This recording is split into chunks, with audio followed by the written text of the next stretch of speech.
श्रीकांतला ज्या व्यक्ती महत्वाच्या वाटत नाहीत ना त्यांना तो ओळखतही नाही. असं तुम्ही कशावरून म्हणू शकता? कारण मी त्याला लहानपणापासून ओळखते.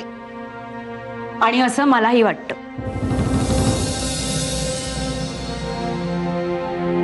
तुम्हाला दोघींनाही तसं वाटत असेल तर तो तुमचा गैरसमज आहे.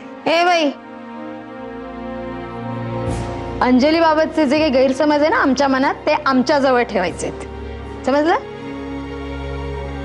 तू डॉक्टर आहेस, तू तुझं काम केलेलं आहेस. तुला बोलायचं असेल ना तर श्रीकांतच्या आजारपणाबद्दल बोलायचं, आमच्या घरातल्या गोष्टींमध्ये लक्ष घालायचं नाही. कळलं? मी फक्त तुम्हाला सांगत होते. मला जे काही सांगायचंय ते मी सांगितलेलं आहे. आणि श्रीकांतलाही अंजलीला जे सांगायचंय ते सांगून तो मोकळा झालेला आहे.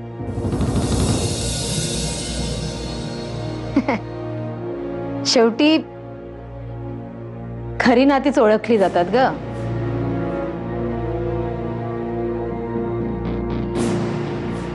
तेव्हा आमच्या बोलण्यावर पुन्हा बोलण्याची नाही तर विचार करण्याची गरज आहे. बघ जमतंय का?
अंजली या घरात आल्यावर तुला तुझी पद्मजा मिळाली, पण तिला तिचा श्रीकांत अजूनही मिळाला नाहीये. या घरात पाऊल टाकल्यापासून आधी ती तिच्या अस्तित्वासाठी आणि त्याबरोबर तुला वास्तवाची जाणीव करून देण्यासाठी शेवटपर्यंत झगडत राहिली. त्यासाठी खूप हालअपेष्टाही सहन केल्या. दुसरी कोणी मुलगी असती ना सोडूनही गेली असती, पण हे बिचारी तू बरा व्हावास म्हणून अंजलीच्या ऐवजी पद्मजा म्हणून जगत राहिली. पण आज ती पद्मजाही राहिलेली नाहीये आणि अंजली म्हणून तिची कोणी दखल घेत नाहीये. आता त्या मुलीने काय करायचं तूच सांग.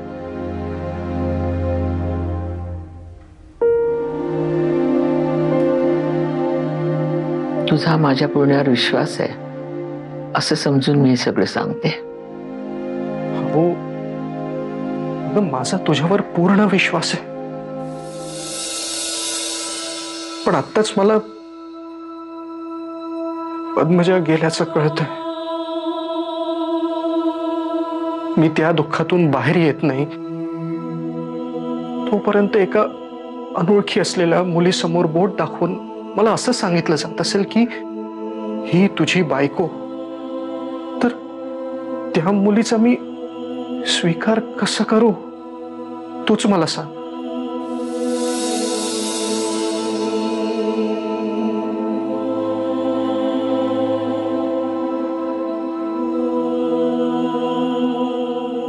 पण बिचारी अंजली, तुला तिच्या बरोबर झालेलं तुझं लग्न आठवत नाहीये. तिनं तुझ्यासाठी घेतलेले कष्ट आठवत नाहीत. तिनं काय करायचं रे? स्वतःच्या नशिबाला दोष देऊन कुढत बसायचं की जीव देऊन मोकळं व्हायचं? ते तरी तू तिला सांगू शकतोस? हा हो, मी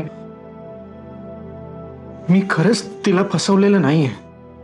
हे बघ, तू जे म्हणते ते जर खरं असेल तर या सगळ्या गोष्टी मी जाणून बुजून नाही केलंय. ते काहीही असलं तरी तिचं आयुष्य आता पूर्वीसारखं राहिलेलं नाहीये ना. तिच्या आयुष्यातले वाया गेलेले 6 महिने आपण तिला परत देऊ शकत नाही ना. हा हो, मला पटतंय तुझं म्हणणं, पण माझी मनस्थिती कोणीतरी समजून घ्या प्लीज. मग अंजली आतापर्यंत काय करत होती?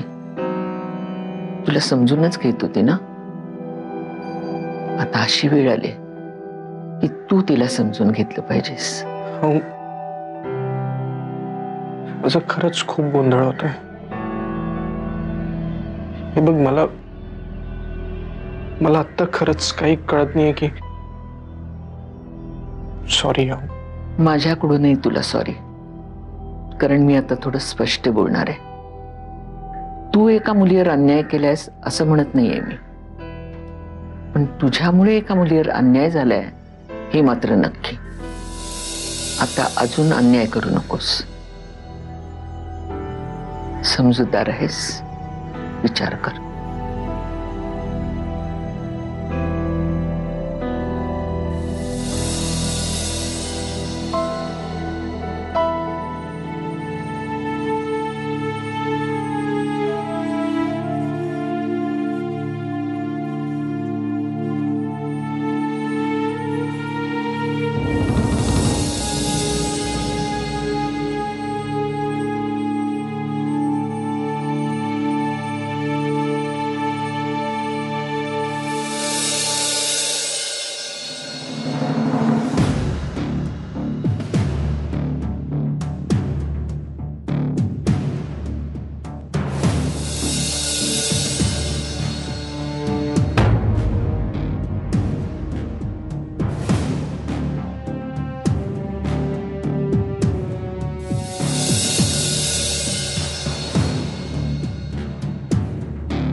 मी तुझ्याबद्दलच बोलत होते.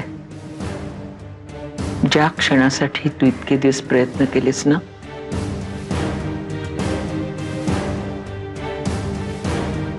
तो क्षण आलाय.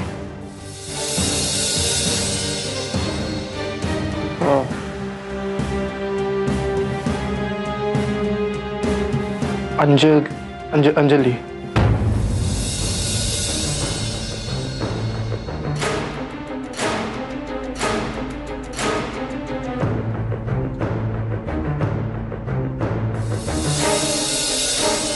मला तुझ्याशी थोडं बोलायचंय.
जे झालं ते झालं. नव्याने सुरुवात करूया. एकाच ह्या जन्मी जणू, एकाच ह्या जन्मी जणू.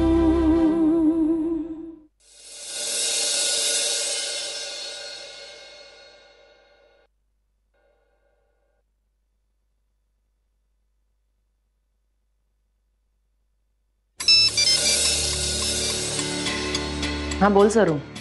गिरिजा, तुला एक गुड न्यूज द्यायची आहे. बोल. दादू पुन्हा पूर्वीसारखा बरा झालाय. काय सांगतेस काय? हो, एकदम पूर्वीसारखा. आता तो आम्हाला सगळ्यांना ओळखतो ग. God is great. सर्व आपण इतके दिवस ज्या गोष्टीची वाट बघत होतो ना ते घडले आता. सरू, त्याने तुम्हाला सगळ्यांना नीट ओळखलं ना? अगं हो, खरंच आम्हाला सगळ्यांना ओळखलं. इनफॅक्ट आम्ही सगळे त्याच्याशी बोललो सुद्धा. आणि अंजली, म्हणजे तिला त्याने अंजली म्हणूनच ओळखलं की? बघ, तुला तिच्याबद्दल सांगायचंच राहिलं. गिरिजा, दादूने फक्त तिलाच ओळखलं नाही आणि घरच्या बाकी सगळ्यांना ओळखलं.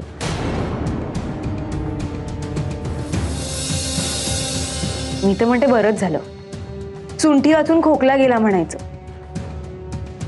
अर्थात आऊचे प्रयत्न चालले आहेत दादूला तिची ओळख पटवून द्यायला, पण तोपर्यंत मला राहवलंच नाही. म्हणून म्हटलं तुला फोन करून आधी ही गुड न्यूज देऊया. सर्व ग, मला असं झालंय कधी एकदा तिकडे येऊन श्रीकांतला भेटते. अगं मग वाट कसली बघतेस? ताबडतोब इथे निघून ये. मी लगेच निघते. Bye bye.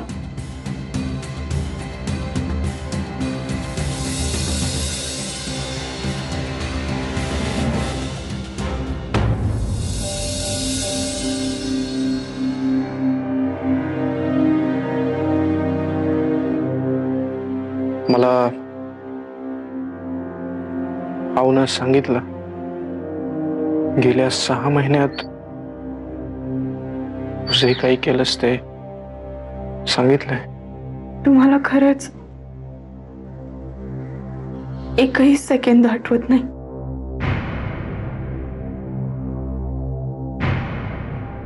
नाही, नसेल आठवत. नाहीतर एवढं सगळं कसं बोलाल तुम्ही? पण माझा आऊवर पूर्ण विश्वास आहे.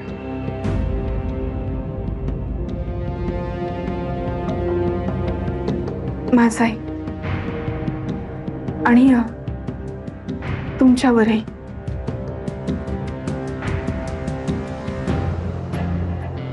अंजली, काय? म्हणजे मला म्हणायचं होतं की मधल्या काळात जे जे काही घडलं त्यात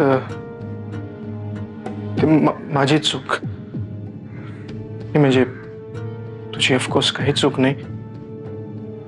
तू खूप काही सहन केलंस आणि जर मी आत्ता तुझी माफी मागितली तर ती खूपच छोटी गोष्ट आहे. आणि माफी मागितल्यानं मी ते सगळं तुला पुन्हा देऊ शकणार नाही.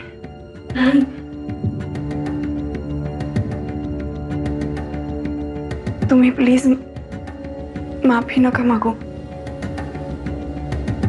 जे काही झालं ते तुमच्यामुळे, म्हणजे मुद्दामून नाही.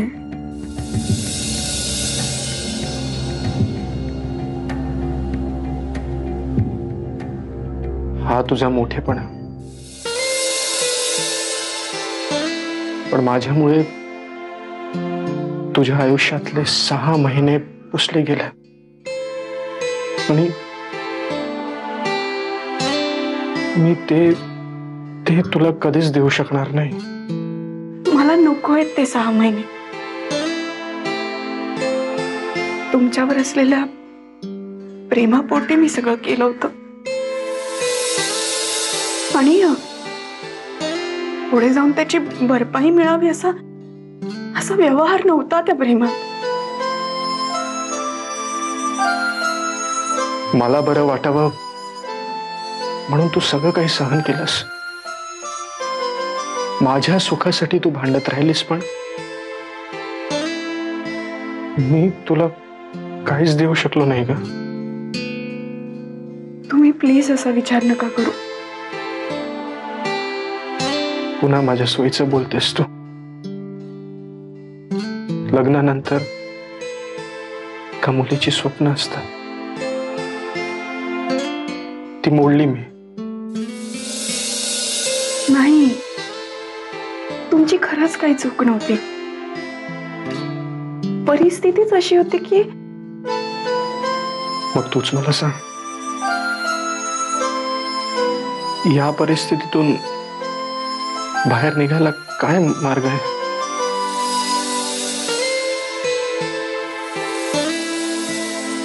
जे झालं ते झालं.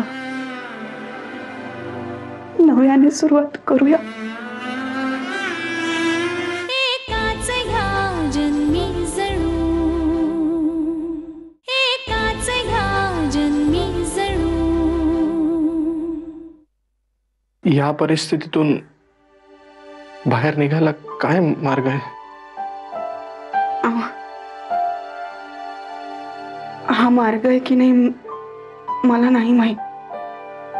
चूक की बरोबर तेही सांगता नाही येणार, पण माझं लग्न झालंय तुझ्याशी. हा. आणि हेच घर आहे माझं.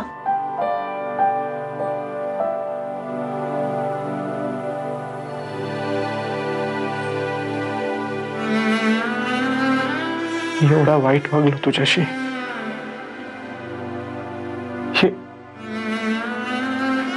या दिवसात त्या एका कारणामुळे मला सोडून जावंसं नाही वाटलं तुला?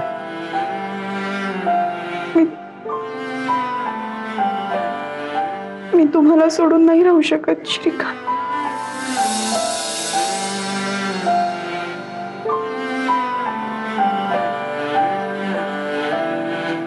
मला मान्य आहे अंजली की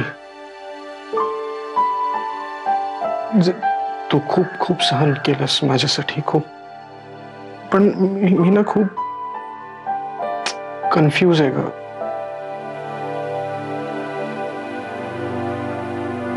बरं मला सांग, मी जर आत्ता आधीचा श्रीकांत असतो आणि मी तुला विचारलं असतं की आता यातून काय मार्ग आहे, तू काय काय सांगितलं असतंस?